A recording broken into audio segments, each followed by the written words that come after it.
Okey, Assalamualaikum tuan. Ni saya nak share sikit dengan tuan macam mana cara kerja EPS atau Electric Power Steering untuk Nissan Vanette ni.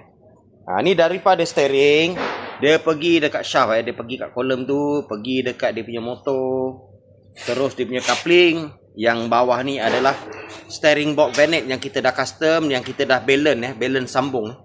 Dia tak boleh sambung-sambung biasa. Nanti dia cepat rosak, okey. Daripada situ dia pergi dekat bawah.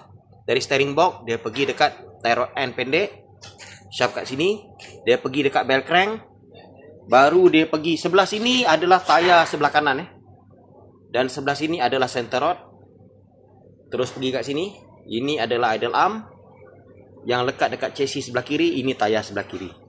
Jadi kalau kita tengok rupa dia macam ni lah. Macam ni lah cara kerja dia. Okey, nampak tuan itu dia. Jadi kadang-kadang orang tak faham macam mana sistem kerja dia. Jadi semua barang-barang ni nak kena fit.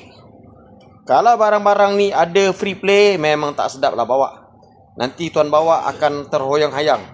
Handling orang kata tak padu lah. Nak bawa laju pun takut. Jadi semua barang-barang ni mesti nak kena fit dulu Okey? Terima.